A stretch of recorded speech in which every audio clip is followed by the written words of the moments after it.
ఇక దేశవ్యాప్తంగా కనుక చూస్తే ప్రకాష్ రెడ్డి గారు ముఖ్యంగా ప్రచారాలకు సంబంధించి చూస్తే ఈసారి బీజేపీ కాస్త డోస్ పెంచి ప్రచారం చేస్తోంది, భయం ఉంది అని చెప్పేసి కాంగ్రెస్ నేతలు అంటున్నారు. అతి ప్రచారం చేస్తోంది.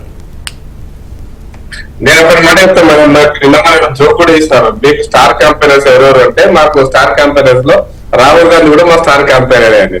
ఎందుకంటే వాళ్ళు చేసే తప్పుడు ప్రతిపక్షం కూడా చేయలేని బాధ్యతలు చేయలేనటువంటి వ్యక్తులు, బాధ్యత నిర్వహించలేనటువంటి పార్టీలు, దేశంలో ఇండియా గ్రూప్ అని లేదా వ్యక్తుల మీద కామెంట్ చేయడం, దేశ సామాజిక వ్యవస్థ మీద కామెంట్ చేయడం, ఇట్లాంటివన్నీ కూడా రాహుల్ గాంధీ గారి నాయకత్వంలో కాంగ్రెస్ పార్టీ ఘోరంగా విఫలమైంది.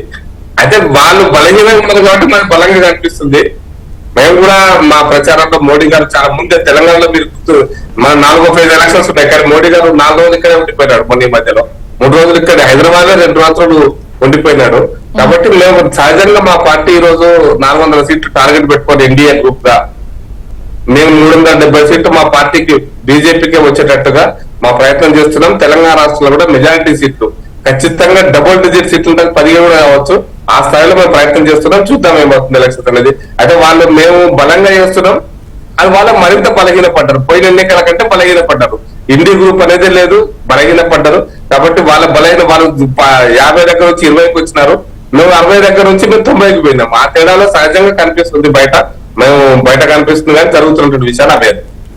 ముఖ్యంగా అంటే నార్త్ లో సీట్లు తగ్గే అవకాశం ఉంది, అందుకే సౌత్ పై ఈసారి ఎక్కువగా కాన్సన్ట్రేట్ చేశారు. వద్దనుకున్న వాళ్లతో కూడా జతగట్టి వెళ్తున్నారు. అంటే ఒక్కొక్క సీటు కూడా లెక్క పెట్టుకొని వెళ్తోంది బీజేపీ. అండ్ 370 టార్గెట్ అనేది ఏ లెక్కలో బీజేపీకి ఇండివిజువల్ గా 370 వస్తాయి. నేను ఏంటంటే నార్త్ లో తగ్గుతున్న రాష్ట్రాలు అది మేడం. ఇప్పుడు తగ్గుతున్నాయి అంటున్నారు కదా. 3 రాష్ట్రాల ప్రభుత్వాలు కాంగ్రెస్ పార్టీ గత ఎన్నికల్లో గెలిచింది. 2018లో ఛత్తీస్గఢ్, మధ్యప్రదేశ్, రాజస్థాన్ 3 అసెంబ్లీ ఎన్నికలలో కూడా అంటే కాంగ్రెస్ పార్టీ గెలిచింది. కానీ మొన్న ఎలక్షన్స్ లో బీజేపీ ఘన విజయం సాధించింది.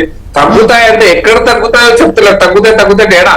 ఉత్తరప్రదేశ్ లో కాంగ్రెస్ పార్టీకి 2 ఎమ్మెల్యేలు వచ్చినాయి. మరి తగ్గేది ఎక్కడ పెరిగేది ఎక్కడ కాంగ్రెస్ పార్టీ చెప్పాలి. బీహార్ లో పరిస్థితి మీకు తెలుసు, మొన్న హర్యానా పరిస్థితి మీకు తెలుసు, రాజస్థాన్ లో చూసిండ్రు, మధ్యప్రదేశ్ లో చూసిండ్రు. ఇక మీరు తగ్గేది ఎక్కడ? కర్ణాటకలో మీ హామీలు విఫలమైన ప్రజలు రోడ్ల మీద పడి బెంగళూరు లాంటి సిటీలలో ఆహాకారాలు మీరు చూస్తూనే ఉన్నారు. కాబట్టి తగ్గేది ఎక్కడ? మాకు పెరిగేదే ఉంది తప్ప తగ్గేది లేదు. పెరగటానికి మా బలం పెరిగింది, కాంగ్రెస్ మరింత బలహీనపడింది. పోయినసారి కంటే బలహీనపడింది. కాబట్టి ఖచ్చితంగా వాళ్ళ బలహీనత మా బలం 2 కలిపితే మాకు 370 సీట్లు వస్తాయి. ఓకే. అండ్ గోవర్ధన్ రెడ్డి గారు, తెలంగాణలో మీకు ఎన్ని సీట్లు వచ్చేటువంటి అవకాశం ఉందని అంటే మీ ఎస్టిమేషన్ ఎంత ఉంది? గుర్తుపెట్టుకోండి, వాళ్ళు 14 అంటున్నారు. అది అందరూ ప్రతి పార్టీ అన్న 14 వస్తాయి అంటారు.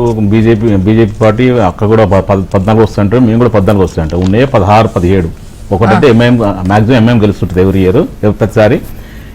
ఇప్పుడు మనం ఉన్న 14లో మాకు కనీసం ఒక 7 to 8 వస్తాయని మేము ఏంటైనా 17 చెప్పడానికి ఉంది. కానీ మస్తు చెప్తుంటే మేము కూడా 17 చెప్పగలుగుతాం. అట్లా మాకు జనరల్ 7 to 8 వస్తాయని మేము అనుకుంటున్నాం. 10 దాకా రావాలని కొంచెం ట్రై చేస్తున్నాం.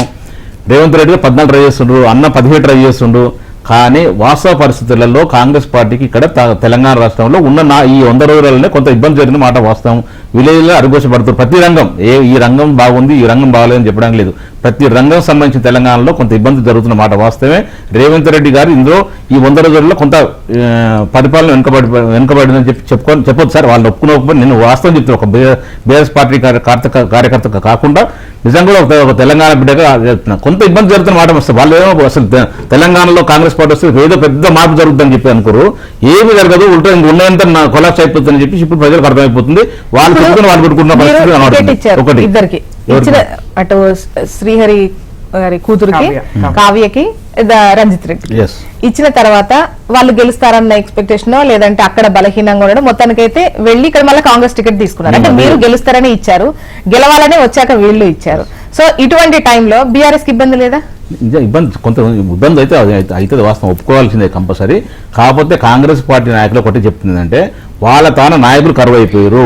మేమైతే ఎవరికైతే క్యాండిడేట్ ని సెలెక్ట్ చేసి క్యాండిడేట్ అనౌన్స్ చేసిన తర్వాత కాళ్ళు ఎల్లబడేసి దీపదాస్ మున్సి గారిని ఒక మేడం పెట్టేసి ఇన్ఛార్జిని పెట్టేసి అసలు ప్రతి ఇంటికి గడప అవుతుంది. ఏ ముఖ్యమంత్రి ఏ రాష్ట్రంలో ఏ ముఖ్యమంత్రి ఇట్లా జైనింగ్స్ కోరి ప్రతి ఇంటికి పోయి కాలు మొక్కే సందర్భం లేదు. మన కాడ జరగలేదు అంటే తెలంగాణ రాష్ట్రంలో ప్రతి ఇంటికి పోతారండి,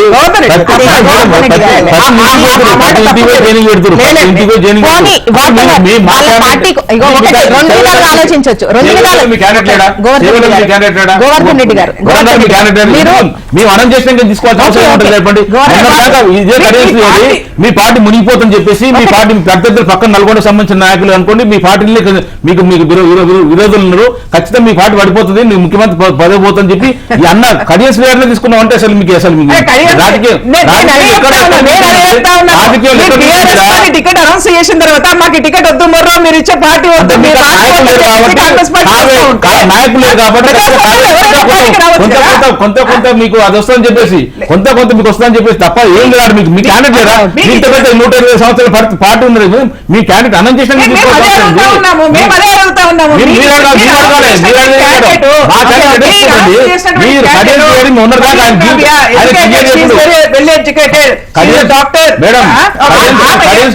40 సంవత్సరాల చరిత్రలో ఏ రోజు కూడా కాంగ్రెస్ పార్టీ ఓటేదని క్లియర్ చెప్పిండు, సిగ్గు విడిచి. అట్లాంటి కాంటాక్ట్ ని అట్లాంటి నాయకులు ఎట్లా తీసుకుంటారు మీరు? ఇంతవరకు చెప్పిన ఆయన క్లియర్ చెప్పిన ఆయన రాజకీయ అనుభవం ఉన్నప్పటి నుంచి ఈ రోజు వరకు నేను కాంగ్రెస్ పార్టీకి ఓటు వేయలేదు.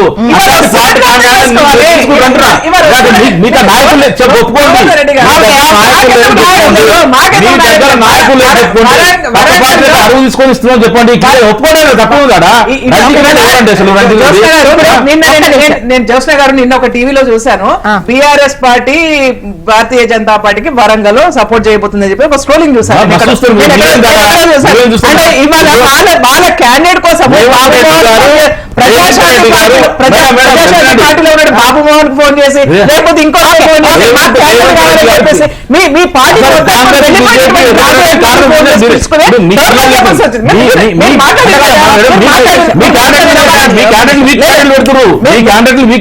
బీజేపీ గెలవాలని చెప్పేసి మేము కూడా ఖచ్చితంగా ఆరోపిస్తున్నాం కూడా. కంపల్సరీ ఎగ్జాంపుల్ చెప్తాను, మల్కాజ్గిరి సీఎం గారు ఇంతకుముందు గతంలో ఉన్న ఎంపీ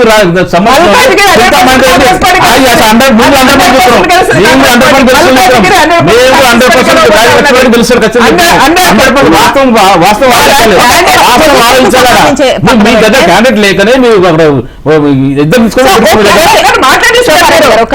ఓకే గోవర్ధన్ రెడ్డి గారు వాళ్ళ క్యాండిడేట్ లేరే అని అనుకోండి, అసలు మీరు టికెట్ ఇచ్చినా కూడా ఎందుకు పోతున్నారు వాళ్ళు? అదే మేడం, ప్రలోభాలు ప్రతి ఒక్కరు ప్రలోభాలు 30-40 సంవత్సరాల జీవితకాలంలో ఏ రోజు కాంగ్రెస్ పార్టీ కోటైనది కూడా పోయిందంటే ఎంత ప్రలోభాలు గురి చేసారో, ఎంత హ్యూమిలేషన్ గురి చేసారో, ఎట్లా చేసారో మాట. శోభారాణి గారు మీరే ఇప్పుడు మీ పార్టీ గురించి గతంలో ప్రభుత్వం పడిపోతున్నటువంటి వాళ్ళు, మీ పార్టీకి ఓటేయనటువంటి వాళ్ళు అంటే ప్రలోభ పెట్టారని వీళ్ళు అంటున్నారు, లేదు మా కోసం వాళ్లే వచ్చారు అంటే అటువంటి వాళ్ళని నమ్మి ముందు నుండి అంటే మీ దగ్గర నుండి కూడా ఎక్స్పెక్ట్ చేసి ఉంటారు కదా అక్కడ నుండి కంటెస్ట్ చేద్దామని చెప్పేసి కాంగ్రెస్ నుంచి కూడా. అసలు కాంగ్రెస్ కి అభ్యర్థులు కరువయ్యారు ఉంటారని ఎవరు అనుకోరు. నేను అనుకుంటా మోస్ట్ హైయెస్ట్ అప్లికేషన్స్ వచ్చింది మాకు వరంగల్ పార్లమెంట్. అట్లాంటి ప్రాంతం మీ వాళ్ళని కాదని నేనేమంటున్నా అంటే కొన్ని సందర్భాల్లో రాజకీయ ఎత్తుగల్లో భాగంగా ఇతర పార్టీలు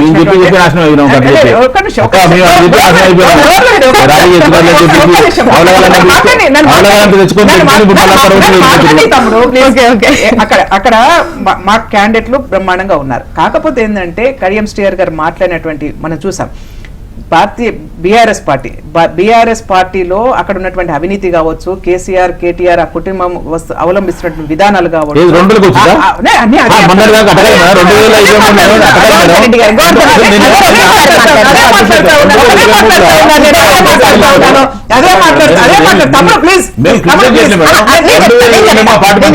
నాయకుడు మంచుకుంటాడు. 4 రోజులు మొన్న అసెంబ్లీ అయినప్పుడు తలకాయ ఎడబెట్టుకోవాలని ఆలోచన మీ టికెట్ వద్దు మీ పార్టీ వద్దని చెప్పి ఇప్పుడు కావచ్చు, కావ్య కావచ్చు, ఎమ్మెల్యేలు కావచ్చు, ఇతర పార్టీ నుంచి మీ పార్టీ నుంచి వస్తున్నటువంటి నాయకులు కావచ్చు, ఇన్ని రోజులు మీరు ఒక రూమ్ లో బంధించి బంధించినట్టుగా వాళ్ళు కనీసం మంత్రులకు కూడా కేసీఆర్ గారు అపాయింట్మెంట్ ఇవ్వకుండా మీరు ఇంట్లో బంధించేసి ప్రజాస్వామ్య హక్కులు పూర్తిగా కాలరాసేసి వాళ్ళకి మాట్లాడే అవకాశం ఇవ్వకుండా వాళ్ళ అభిప్రాయాలు తెలుసుకునే అవకాశం ఇవ్వకుండా మీరు వాళ్ళని బంధించారు కాబట్టి వాళ్ళ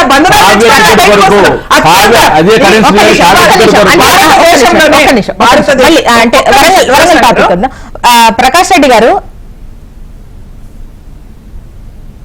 మీరు ఏదైనా మధ్యలో మాట్లాడారా? ఏదో అడిగినట్టు అనిపించింది, అందుకే ఆత్మహత్య తీసుకున్నారు. Okay done. ఇప్పుడు కావ్య టికెట్ కు సంబంధించి అంటే అంతకు ముందు జరిగిన వార్తలో లేకపోతే అప్డేట్స్ వాట్ ఎవర్ ఆ క్రమంలో చూసుకుంటే టికెట్ దక్కించుకోవడం కోసం ప్రయత్నాలు చేసి చివరాఖరికి టికెట్ దక్కిన తర్వాత పార్టీ వేరే చూసుకున్నారు.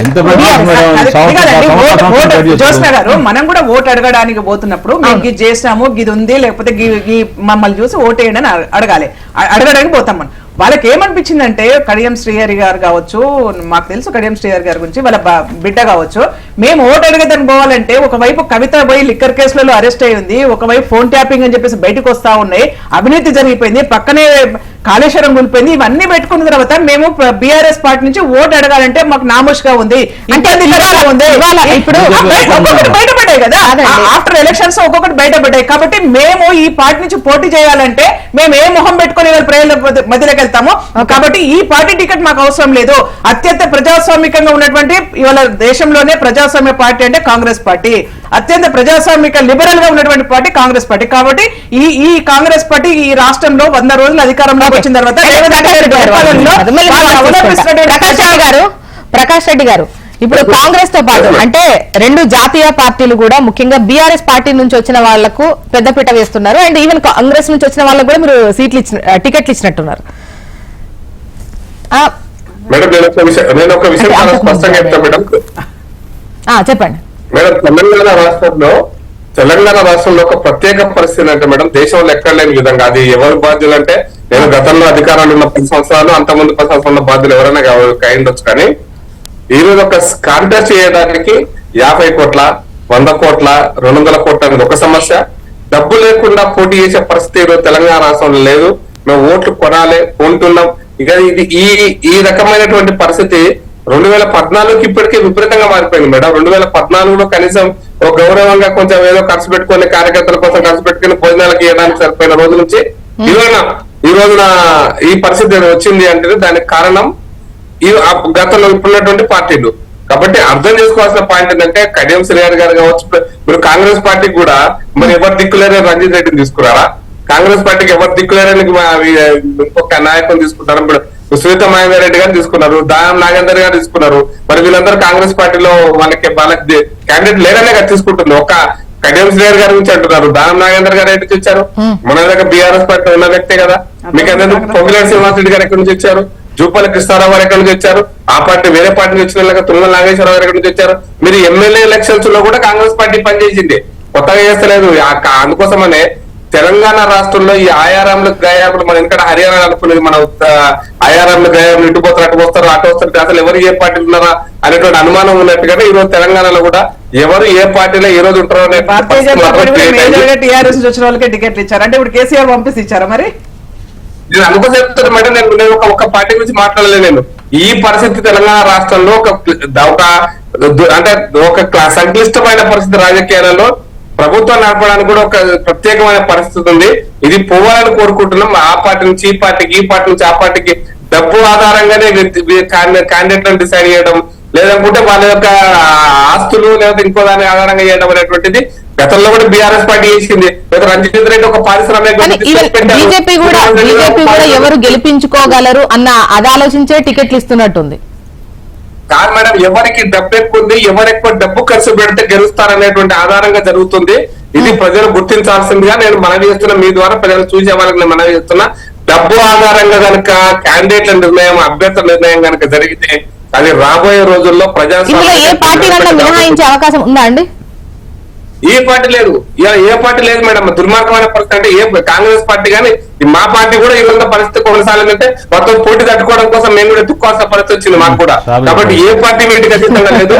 దీనికి తెలంగాణను పరిపాలించిన పార్టీల బాధ్యతను మాత్రం చెప్పాల్సిన గోవర్ధన్ రెడ్డి గారు. మేడం శోభక్క కూడా చెప్తుంది ఏంటంటే మీ పార్టీ లిక్కర్ స్కామ్ దొరికింది, లేకపోతే అవినీతి దొరికింది, లేకపోతే మీ పార్టీకి ఏ మొహం పెట్టుకుని ఓట్లు అడగాలని చెప్పేసి అంటారు కదా. ఇదే కడియం శ్రీహరి, ఇదే దానం నాగేందర్, వీళ్ళందరూ కలిసి 2023 అంటే ఇప్పుడు ఎన్నో రోజులు కాలే కదా, ఒక 3 months బ్యాకే ఏ మొహం పెట్టుకుంటే అడిగారు. లిక్కర్ స్కామ్ ఈ రోజు వచ్చింది కదా, లిక్కర్ కవిత 2 సంవత్సరాల నుంచి పేపర్ లీక్లు వస్తూనే ఉన్నాయి, ఆమెను ఎంక్వైరీ ఈడీ అధికారులు పిలుస్తున్నారు, ఎంక్వైరీ చేస్తున్నారు. ఆ రోజు ఏ మొహం పెట్టుకుని ఓటు అడిగారు? ఈ రోజు వచ్చిందా లిక్కర్ది అవినీతి? ఈ రోజు కనబడ్డదా నీకు? ఓన్లీ ఒక్కటే అధికారం పోయింది, ఒకటే రీజన్, ఇంకా ఏం లేదు. మీ దగ్గర బెల్లం ఉంది, ఈ రాలుతుని వచ్చి మా దగ్గర ఉన్నప్పుడు మా దగ్గరకు వచ్చి వేయలేరు, ఇప్పుడు మీ దగ్గర వచ్చి ఇక్కడ వెళ్తారు. ఇంతే, ఇల్లు ఏం లేదు, స్వలాభం తప్ప. లేదో ఉద్ధరిస్తారనుకో, లేదా కాంగ్రెస్ పార్టీ ఉద్ధరించుకోను, కాంగ్రెస్ జీవితాలు ఓటు అయినోడు కూడా మీ పార్టీలోకి వస్తుందంటే మీ దగ్గర ఎంత పెద్ద బెల్లం ఉందో, మీరు ఎంత పెద్ద ఆశ చూపించారో అర్థం చేసుకోవాలి. మేడం కావ్య గారు కాంగ్రెస్ పార్టీలో ప్రజారంజకమైనటువంటి పరిపాలన తెలుసు. ఒకసారి మీరు కూడా విలేజ్ ప్రాంతం నుంచి మీరు ఉంటారు, రోజు ప్రజలు ఉంటారు, విలేజ్ ఎంత నరకం అనిపిస్తారు ఒకసారి మీరు కూడా ఆలోచించాలి మేడం. మీరు రేవంత్ రెడ్డి చెప్పాలి.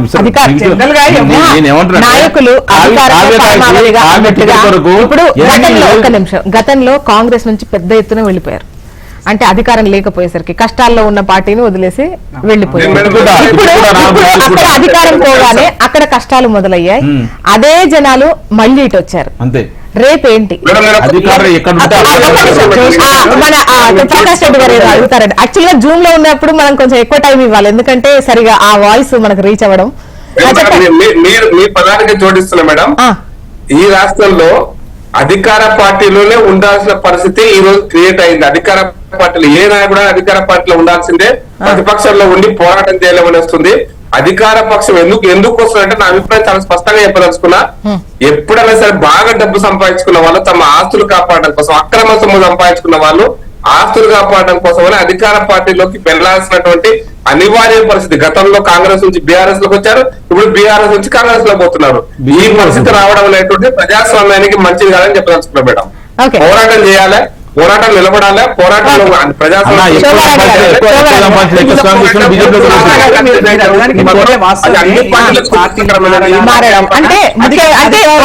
జాయిన్ చేసుకునేటప్పుడు కూడా అంటే వాళ్ళకి ఇవ్వాలి ఇవ్వద్దు అని చెప్పడానికి ఇతరులు ఎవరు కాదు, అది టోటల్ మీ పార్టీ లైన్, మీ పార్టీలో ఉన్నటువంటివి.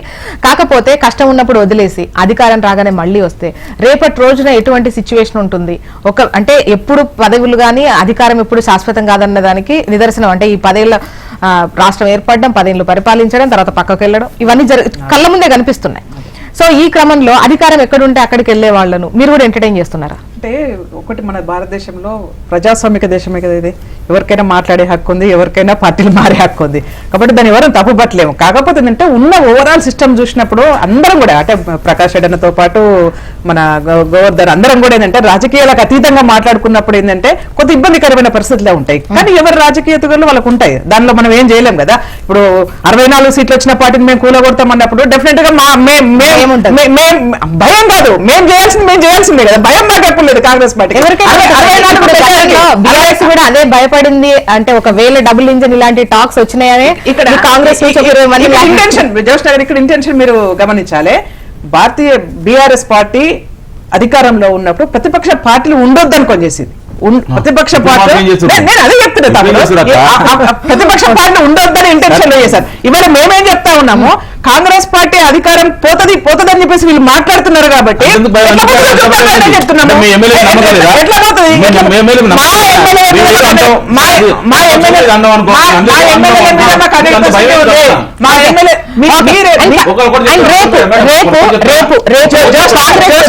సభ ఉంది కదా, ఈ సభ ఒక్కటే విషయం గోవర్ధన్ రెడ్డి గారు, ఒక్కటే విషయం, మేము ప్రభుత్వం కూలిపోతుందని మీరు చెప్తా ఉంటే మేము ప్రభుత్వం నిలబెడతామని చెప్పి బీఆర్ఎస్ పార్టీకి సంబంధించినటువంటి వాళ్ళు మా వైపు వస్తా ఉన్నారు. దానికి మేమేం చేస్తాము?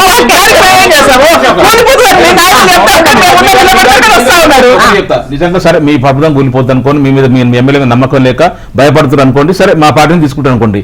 పిసిసి ప్రెసిడెంట్ ఉన్నప్పుడు ఒక పార్టీ గుర్తు మీద గెలిచినోడు ఇంకో వేరే పార్టీ అధికార పార్టీలో పోతున్నప్పుడు రిజైన్ చేసిపోవాలి. రిజైన్ చేయకపోతే కుక్కను కొట్టిన సైవరం చేస్తే, పిచ్చి కుక్కలు సైవరం చేస్తే ఊరాలు తిరిగితే కుక్కను కొట్టిన డ్రాలతో కొట్టాలి, ఊరేయాలి, డప్పు సబ్మిట్ చేయాలి చెప్తుంది కదా.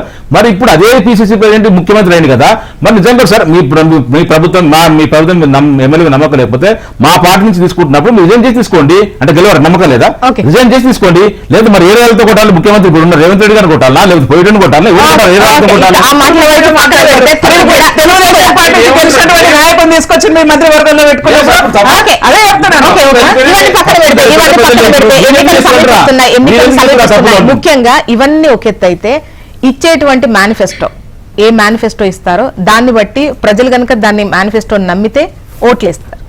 సో ఈ రేపు నాకు తెలిసి లోక్సభకు సంబంధించిన మేనిఫెస్టో కాంగ్రెస్ నుంచి వస్తుంది అని అంటున్నారు. Yes. అంటే ఎలా ఉండే అవకాశం ఉంది? ముఖ్యంగా ఏ ఏ అంశాలకు మీరు ఇంపార్టెన్స్ ఇవ్వబోతున్నారు? ముఖ్యంగా కాంగ్రెస్ పార్టీ రైతుల పక్షాన ఉంటది. మీరు గమనించండి, రేపు మేనిఫెస్టో కూడా అదే ఉంటుంది. రైతులు, నిరుద్యోగులు, యువకులు, మహిళలు ప్రధానంగా డెఫినెట్ గా ఈ అంశాల చుట్టే ఇవాళ మా మేనిఫెస్టో ఉంటుంది. భారతదేశంలో ఎవరైతే ఉద్యోగాలు ఇస్తామని చెప్పేసి కేంద్ర రాష్ట్ర ప్రభుత్వాలు మోసం చేసినటువంటి యువకులకు ఆదర్శంగా లేకపోతే ఆదరించే విధంగా రాహుల్ గాంధీ గారి నిర్ణయం ఉండబోతుంది. అట్లాగే రైతుల పక్షాన మేము 100% కాంగ్రెస్ పార్టీ అని అంటేనే రైతుల పక్షం ఉంటుంది.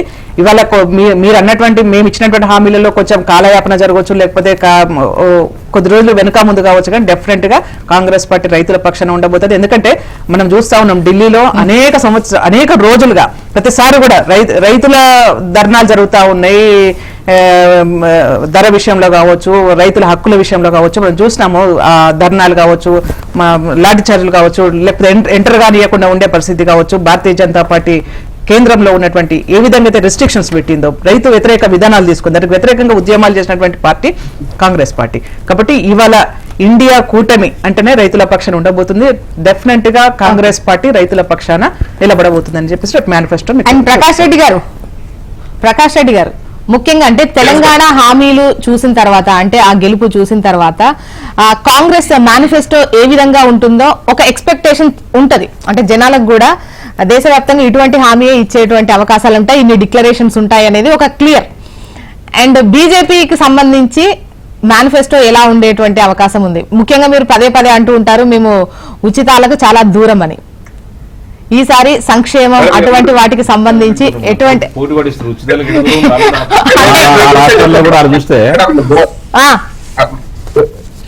నన్ను అడిగారు మేడం, మీరే చెప్పండి. కాంగ్రెస్ పార్టీ తెలంగాణలో కూడా 6 గ్యారెంటీలు ఇచ్చింది. అదే తెలంగాణ ఎన్నిక జరుగుతున్నప్పుడు మధ్యప్రదేశ్ లో జరిగినాయి, రాజస్థాన్ లో జరిగినాయి, ఛత్తీస్గఢ్ లో జరిగినాయి. రాజస్థాన్ లో ఛత్తీస్గఢ్ వాళ్ళ ప్రభుత్వాలే ఉండే అప్పటికి 2018 నవంబర్ 30 తారీఖు వరకు. కానీ ఈ 3 రాష్ట్రాలలో కాంగ్రెస్ పార్టీ ఇచ్చిన ఇవే గ్యారెంటీలు అక్కడ కూడా ఇచ్చిండొచ్చు కదా, ఇవే గ్యారెంటీలు అక్కడ కూడా చెప్పిండొచ్చు కదా, అయినా అక్కడ ప్రజలు నమ్మలేదు కదా. కాబట్టి గ్యారెంటీలు వీళ్ళు ఇచ్చిన గ్యారెంటీల మీద ప్రజల నమ్మకం లేకనే ఓటేయలేదు అనేది ఒక ప్రశ్న. నేనేమంటున్నానంటే ఆ రాష్ట్రాల్లో కూడా ప్రకాష్ రెడ్డి అన్న అనుకోండి, ఆ రాష్ట్రాల్లో కానీ ఈ రాష్ట్రంలో కూడా, ప్రత్యేకంగా ఈ రాష్ట్రంలో బీఆర్ఎస్ పార్టీని ఓడగొట్టడం కోసం ప్రజలు సిద్ధమైనారు. అయితే దురదృష్టం ఏంటంటే మేము విశ్వాసం కలిగించలేకపోయినాం కాబట్టి కాంగ్రెస్ ఓటేయించాలని తప్పిస్తే ఇక్కడ కాంగ్రెస్ మేనిఫెస్టోలో కాంగ్రెస్ గ్యారంటీలను నమ్మి ప్రజలు ఇక్కడ ఓటేయలేదు. ఆ నమ్మకం ఎట్లాగో మీకు కనపడుతూనే ఉంది. నమ్మకం ఎంతున్నా ఒంపు చేశారనేది ఇప్పుడు మీకు 100 రోజుల పాలనలో కనపడింది. కాబట్టి వీరు రేపు తుక్కుడాలు ఇవ్వబోయే గ్యారంటీలను కూడా ప్రజలు ఎవ్వరు నమ్మరు, భారత ప్రజలు నమ్మరు. రైతుల గురించి మాట్లాడుతున్నారు మీరు. దురదృష్టం ఏంటంటే కాంగ్రెస్ పార్టీకి పంజాబ్ లో వాళ్ళు మాత్రమే రైతులు, తెలంగాణలో రైతులు లేరు, మధ్యప్రదేశ్ లో లేరు, మహారాష్ట్ర లేరు, ఛత్తీస్గఢ్ లో లేరు. పంజాబ్ లో ఉన్న వాళ్ళు పంజాబ్ నుంచి వస్తూ అడ్డంగా పెడితే అందుకోసమైన బింద్రన్ వాళ్ళని మర్చిపోయిన కాంగ్రెస్ పార్టీ, బింద్రన్ వాళ్ళని పుట్టించి ఈ దేశంలో ఖలిస్తాన్ వాదాన్ని తీసుకొచ్చిన కాంగ్రెస్ పార్టీ ఇప్పుడు కూడా పరోక్షంగా అటువంటి వాదానికి మద్దతు ఇస్తున్నటువంటి దేశద్రోహ పార్టీ నేను అంటున్నా. చాలా స్పష్టంగా చెప్తున్నా, దేశద్రోహ పార్టీ మాట్లాడుతున్నప్పుడు పంజాబ్ రైతులలో జరుగుతున్న పరిణామాలు మీకెందుకు కనబడతలేదు? రైతులు మీకెందుకు కనబడతలేదు? ఇన్ని సంవత్సరాలుగా ధర్నాలు చేస్తా ఉంటే, నెలల తరబడి ధర్నాలు చేస్తా ఉంటే ఢిల్లీ పరిసర ప్రాంతాల్లో భారతీయ జనతా పార్టీకి రైతుల మీద ప్రేమ ఉన్నట్టయితే రైతుల దగ్గర వాళ్ళ సమస్యలు ఎందుకు పరిష్కారం చేయట్లేదు? దేశ ప్రజలకు అర్థమవుతలేదా? ఎందుకు పంజాబ్ ఎందుకు మాట్లాడుతుంది రైతులని? దేశం ఎందుకు ఎవరు మాట్లాడతలేడు? దాని వెనకాల శక్తులను మీరు మద్దతు ఇస్తున్నారు. మీరు పింద్రాలు అట్లాగే లేపెట్టారు. ఆ జరిగిన పరిణామాలు భారతదేశం నా 10 దశాబ్ద కాలం ప్రకాష్ రెడ్డి గారు అవి అవుతే మీకు సంబంధించి మేనిఫెస్టో, ఎందుకంటే ఇప్పుడు కాంగ్రెస్ కు సంబంధించి మేనిఫెస్టో ఏ విధంగా ఉండే, ఏ అంశాలకు అధిక ప్రాధాన్యం ఇచ్చే అవకాశాలు ఉన్నాయని అడిగా. బీజేపీకి సంబంధించి చెప్పండి. మేము ఒకటే మాట మేడం, మేము ప్రజా మేనిఫెస్టో ఇవ్వదలుచుకున్నాం. అందుకోసమనే రెండు వ్యాన్లు ప్రతి పార్లమెంట్ నియోజకవర్గంలో డబ్బాలు పెట్టి ప్రజల నుంచి మేము ఆహ్వానిస్తున్నాం. దేశం ఎట్లుంటే బాగుంటుంది అనేది ప్రజాస్వామికంగా చెప్పాలని మేము కోరుకుంటున్నాం. దాంతో మాకు చాలా వేలాది లక్షలాది మాకు వినతులు వచ్చినాయి. వాళ్ళు ఎట్లా కంప్లైంట్ చేస్తున్నాం. ప్రజామోదయోగ్యమైన ప్రజల నుంచి వచ్చినటువంటి ఎక్స్పెక్టేషన్స్, వాళ్ళ యొక్క ఆశలు ఆకాంక్షలకు అనుగుణంగా మా మేనిఫెస్టో ఉండబోతుంది. దానికి రాజ్నాథ్ సింగ్ గారి నాయకత్వంలో మా మేనిఫెస్టో కమిటీ వచ్చింది దేశంలో. ఆ కమిటీ ఖచ్చితంగా మంచి మేనిఫెస్టోను ప్రజల నుంచి సేకరించిన లక్షలాది వినతులను ఆధారంగా ఆ మేనిఫెస్టో ఉండబోతుంది. ఓకే. అండ్ గోవర్ధన్ గారు, ముఖ్యంగా మేనిఫెస్టో వీటన్నిటికన్నా కూడా ప్రజా గొంతుకు అవుతాము. నాకు తెలిసి లోక్సభ ఎన్నికల్లో తెలంగాణ ప్రయోజనాల గురించి మాట్లాడాలంటే, ఒక ప్రాంతీయ ప్రయోజనాలపైన మాట్లాడాలంటే బీఆర్ఎస్ అని ముందుకెళ్తున్నారు. నేను ఒకటి చెప్తున్నా. ఫస్ట్ కాంగ్రెస్ పార్టీ అక్కడ చెప్పింది రైతుల మీద, నిరుద్యోగుల మీద, మహిళల మీద మొత్తం చెప్పి చెప్తుంది మేనిఫెస్టో. ఇక్కడ రైతులకు పుట్టిముంచింది. ఇక్కడ రైతులకు 6 గ్యారెంటీలలో ఒక రైతులకు 2 లక్షల రుణమాఫీ అని, లేకపోతే కౌలు రైతులకు ఇస్తాని చెప్పి, లేకపోతే రైతు కూలీలకు ఇస్తాని చెప్పి, ఎన్ని 500 బోనస్ ఇస్తాని చెప్పేసి ఇక్కడ పుట్టిముంచింది. కర్ణాటక పుట్టిముంచింది. ఇప్పుడు రైతులు ఇప్పుడు మళ్ళీ కొత్తగా సెంట్రల్కి వచ్చేసి రైతుల మీద ఏదో కళ్ళబొల్లు కబుర్లు చెప్తే ఎన్న పరిస్థితి లేదు. నిరుద్యోగ భృతి తెలంగాణ రాష్ట్రంలో అప్పుడున్న పిసిసి ప్రెసిడెంట్ ఖచ్చితంగా అందరు నాయకులు చెప్పారు తెలంగాణలో దాదాపు 4,000 రూపాయలు నిరుద్యోగ భృతి ఇస్తాని చెప్పేసి. ఇప్పుడు డిప్యూటీ సీఎం బట్టి మేము ఎప్పుడు చెప్పినా చెప్తుండు. అంటే అది కూడా తుంగలు దొక్కారు. ఇప్పుడు ప్రజలకు, మహిళలకు ఎలగబెట్టింది ఏం లేదు. ఈ రోజు మళ్ళా సెంట్రల్కి వచ్చే వరకు మళ్ళా మూడింటి మీద ఫోకస్ పెట్టేసి మూడింటికి ఏదో జాయిన్ చేస్తాం, లేదా మూడు రంగాలు అభివృద్ధి చేస్తామంటే నమ్మే పరిస్థితి లేదు. ఖచ్చితంగా కాంగ్రెస్ ఓటే పరిస్థితి లేదు. బీజేపీ గురించి వస్తే, బీజేపీ నల్ల చట్టాలు రైతు వ్యతిరేకి బీజేపీ అని అందరూ దేశంలో అందరికీ నల్ల చట్టాలు తెచ్చిందే బీజేపీ. అందుకే అక్కడ చాలా రైతులను చంపింది, చాలా వందలాది మంది చంపింది బీజేపీ. అందరూ మీరు పరోక్షంగా దేశద్రోహులు అవుతారని చెప్తున్నా. సరే, మీకు వ్యతిరేకంగా మాట్లాడితే అందరూ దేశద్రోహులే. దేశంలో ఎవరు లేరు, బీజేపీ వాళ్ళు మాత్రమే మిగాలి. ప్రకాష్ అన్న, దేశంలో బీజేపీ వాళ్ళు మిగాలి. అది వచ్చింది కదా మీ పార్టీలో చేరి దేశం కోసం ధర్మ కోసం, ఎంత లంగానే సరే దేశం కోసం ధర్మ కోసం అయితే మీకు గోవర్ధన్ రెడ్డి గారు, ముందు ఆ చట్టాలు తీసుకొచ్చినప్పుడు బీఆర్ఎస్ మొదట స్టాండ్ ఏంటి? మేము రైతులు వద్దని చెప్పి చట్టాలను వ్యతిరేకించినాం. డిమాండ్ చేసే ఒప్పుకున్నాం. జిఎస్టీ ఒప్పుకుని తప్ప రైతు చట్టం మీద ఖచ్చితంగా కేసీఆర్ గారు వద్దని చెప్పిండు. క్లియర్ దాని దూరం ఉన్నాం మేము, దాని గురించి కాదు. ఈ రోజు అక్కడ కూడా బీజేపీ పార్టీ కోటేసే పరిస్థితి లేదు. బీఆర్ఎస్ పార్టీ ఎట్లా తెలంగాణ రాష్ట్రంలో అధికారం కోల్పోయింది, కనీసం సెంట్రల్ అయినా సరే తెలంగాణ వాదాన్ని వాడిని వినిపించాలని చెప్పేసి మేము కోరుకుంటున్నాం, ప్రజలు కోరుకుంటున్నారు. ఈ తెలంగాణ రాష్ట్రంలో అధికారం పోయి అక్కడ లోక్సభలో కూడా ప్రాతినిధ్యం వహించకపోతే కొంత తెలంగాణ రాష్ట్రంలో వెనుకబడిపోతుంది, ఇబ్బంది అవుతుందని చెప్పి తెలంగాణ వాదం కనుమరుగైతుందని చెప్పేసి కొంత ప్రజలు భావిస్తున్నారు. ఖచ్చితంగా తెలంగాణ రాష్ట్రంలో దాదాపు 10 సీట్లకు మేము గెలిచడానికి అవకాశం ఉంది. ఖచ్చితంగా గెలవాలి. తెలంగాణ విధానాన్ని, తెలంగాణ ఇక్కడ ఉన్న కష్టాలని, నష్టాలని అక్కడ కేంద్రంలో లోక్సభలో మాట్లాడాల్సిన బాధ్యత తెలంగాణ బీఆర్ఎస్ పార్టీకి ఉంది. ఖచ్చితంగా గెలిపిస్తాం మాకు. ప్రకాష్ రెడ్డి గారు, ఒకవేళ మళ్ళీ బీజేపీ అధికారంలోకి వస్తే, ముఖ్యంగా బీజేపీ ఎంపీలు రాష్ట్రానికి కావాల్సినటువంటివి కానీ ఆ ప్రయోజనాల పట్ల గట్టిగా మాట్లాడరు.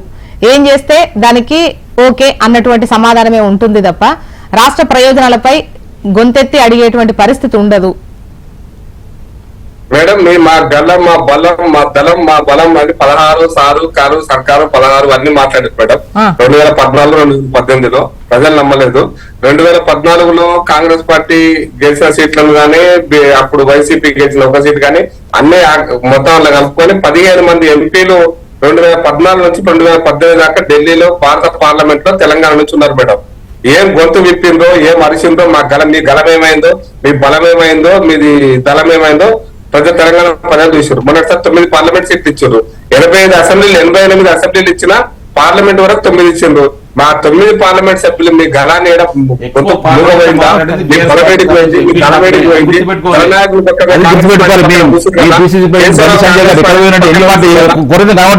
కేంద్ర ప్రభుత్వంలో పార్లమెంట్ ఏ రోజు వచ్చే పరిస్థితి ఉందా? తెలంగాణ రాష్ట్రం కావాల్సిన వాటర్ గురించి మాట్లాడే బీఆర్ఎస్ పార్టీ మాత్రమే మాట్లాడారు. మీరు ఒకసారి పార్లమెంట్ తెప్పించుకోండి. ఎవరిని ఎన్ని గంటలు మాట్లాడరు, ఎవరిని క్వశ్చన్ చేసి మాట్లాడిన పక్ష నాయకుడిగా కాంగ్రెస్ పార్టీలో ఏం ప్రయత్నం చేశాడో, ఏం మాట్లాడినాడో తెలంగాణ ప్రజలు చూసారు. కేశవరావు గారిని మీరు 12 ఏళ్ళు రాజ్యసభ సభ్యుడిగా పంపించిన తెలంగాణ ప్రజల తరఫున పంపిస్తే నోరు మూసుకొని కూర్చొని ఎవరెవరు పక్కన చేరిండో, అండ చేరిండో అదే కేశవరావు ఎలా ఏడుందో మీకు తెలుసు. కాబట్టి మిమ్మల్ని నమ్మే పరిస్థితి లేదు తెలంగాణ ప్రజలని చెప్పదలుచుకున్నాం. ఓకే, అండ్ శోభారాణి గారు, ఇక్కడ లాస్ట్ చివరిగా అండి, ఇందాక ప్రకాష్ రెడ్డి గారు చెప్తా ఉన్నారు మేము 400 సీట్లు గెలవబోతున్నాం అని చెప్పేసి. వాళ్ళకు ఉన్నటువంటి ఎజెండా రైతు వ్యతిరేక ఎజెండా.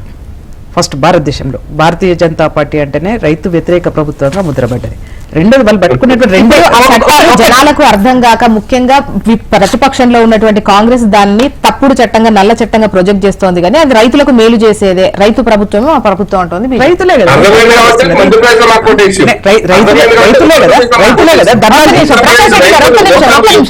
ఇద్దరు ఒకేసారి మాట్లాడితే జనాలకు అర్థం కాదు.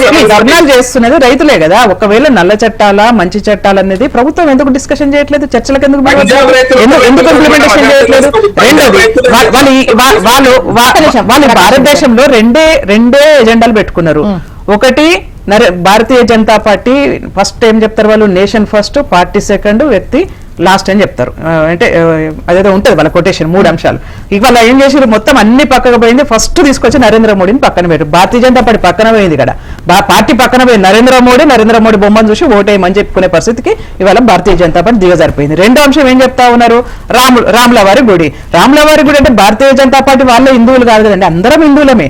భారతదేశంలో ఉన్నటువంటి వాళ్ళందరూ వాళ్ళు చెప్తున్నట్టు రెండే ఎజెండాలు. మేము రాములవారి గుడి కట్టినాము, నరేంద్ర మోడీ పరిపాలన. నరేంద్ర మోడీ పరిపాలన ఎవరికి ఉందండి? నరేంద్ర మోడీ పరిపాలన ఎవరికి ఉంది? పేద వర్గాలకు ఉందా? పేద వర్గాలకు ఉందా? భారతదేశ ప్రజలకు ఎవరు ఉపయోగపడతా ఉంది?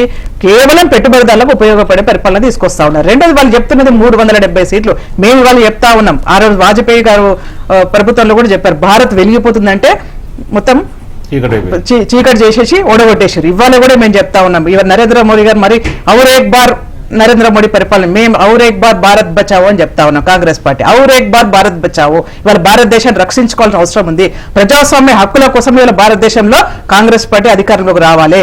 లేకపోతే ఈ రాష్ట్రంలో మాట్లాడే వాళ్ళకి హక్కు లేకుండా చేస్తారు, ప్రజాస్వామ్యవాదులకు విలువ లేకుండా చేస్తారు. కేవలం నరేంద్ర మోడీ మాన్యతోనే భారతదేశాన్ని పూర్తిగా పక్కదారి పట్టించే ప్రక్రియ చేసుకొస్తారు. మేము భారతదేశ ప్రజలందరూ కూడా విజ్ఞప్తి కూడా బీజేపీ ఇప్పుడు మోదీ చరిష్మాతోనే గెలవాలనుకుంటే వాళ్ళ పార్టీ నేత ఆయన వచ్చిన తర్వాత పార్టీ ఉన్నటువంటి ఆ భారతీయ జనతా పార్టీ సిద్ధాంతం అది కాదు. జోష్ణ గారు, ప్రకాష్ రెడ్డి అని చెప్పాలి, భారతీయ జనతా పార్టీ సిద్ధాంతం అది కాదు, వ్యక్తిగత ముఖ్యము.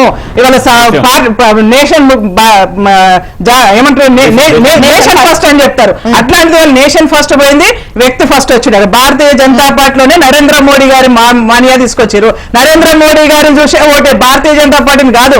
వాళ్ళ సిద్ధాంతమే పక్కకు పోయింది. ఇతర పార్టీ నుంచి చేర్చుకోవద్దని సిద్ధాంతం ఉంటది. మొత్తం అందరినీ డోర్లు బార్లు తెలిసేసి ఎవరైనా రావచ్చు మా సిద్ధాంతంలోకి, మా పార్టీలోకి అని చెప్పేసి మాట్లాడుతున్నారు. కాబట్టి వాళ్ళ సిద్ధాంతం పక్కకు పోయింది. ఇవాళ అన్ని పార్టీలు భారతీయ జనతా పార్టీ అయిపోయింది. కాబట్టి వాళ్ళ సిద్ధాంతానికి విలువ లేకుండా పోయింది వాళ్ళ భారతదేశంలో. ప్రకాష్ రెడ్డి గారు, ప్రకాష్ రెడ్డి ఓపెన్ గా చెప్పాలి, మీరే చెప్పాలి మీ సిద్ధాంతాన్ని పక్కన.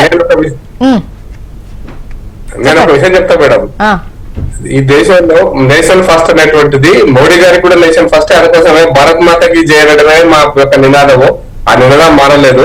నేను అందుకోసం నేను చాలా స్పష్టంగా చెప్తున్నా, బీజేపీ యొక్క సిద్ధాంతం మారలేదు, బీజేపీ యొక్క భావజాలం మారలేదు, కార్యకర్తల ఆలోచన మారలేదు. ఈ రోజు ఉన్న పరిస్థితుల్లో ఒక నాయకుడిగా నరేంద్ర మోడీ గారు ప్రధానమంత్రిగా ఉన్నాడు కాబట్టి అనేది తప్పిస్తే ఈ దేశంలో భారత్ మాతకి జై అంటలేము, నరేంద్ర మోడీకి జై, ఇంకా భారత్ మాత జై నై అంటలేం కదా. మనం వందే మాత్రం మనకు నాగతలేరు కదా. అందుకోసం రాముడు అందరికీ హిందూ అన్నాడు కదా, మేమంతా హిందూ ఏమన్నారు కదా. నేను కాంగ్రెస్ పార్టీ, దుర్మార్గమైన కాంగ్రెస్ పార్టీని పదవి ఉపయోగిస్తున్నా. 92లో ఆ సోకాండ్ అది డిస్ప్యూటెడ్ సైట్ లో బాబరీ మసీద్ అని చెప్పి అది కూల్చిన రోజున, అది కూలగొట్టిన భారతీయ జనతా పార్టీ లేకముందే రాముల వారిని కొలిసినటువంటి ప్రాంతం ఇది. మీరు ఎవరు కొత్తగా చెప్పాల్సిన అవసరం లేదు, మీరు ఎవరు కొత్తగా చెప్పాల్సిన అవసరం లేదు. అందరికన్నా ముందుగానే ఈ లోక్సభ ఎన్నికలకు సంబంధించి కాంగ్రెస్ మేనిఫెస్టో అయితే రాబోతుంది. ముందు ఆ మేనిఫెస్టో చూద్దాం. అంటే ఈ తెలంగాణకు సంబంధించినటువంటి ఏవైతే హైలైట్ పాయింట్స్ అయిన ఇష్యూస్ తో ఉంటుందా మొత్తం, ఎందుకంటే ఈ ఎన్నికలతోనే ఆ 3 రాష్ట్రాలకు సంబంధించిన వాటిల్లో కూడా ఈ గ్యారంటీస్ కు సంబంధించి పెద్దగా నమ్మనటువంటి సిచ్యువేషన్. అండ్ రేపు ఎలా ఉంటుందో చూసి దాని మీద మనం మాట్లాడదాం. And thank you so much అండి డిస్కషన్ లో పార్టిసిపేట్ చేసేందుకు. శోభారాణి గారు, గోవర్ధన్ రెడ్డి గారు, ప్రకాష్ రెడ్డి గారు, థ్యాంక్ యూ అండి.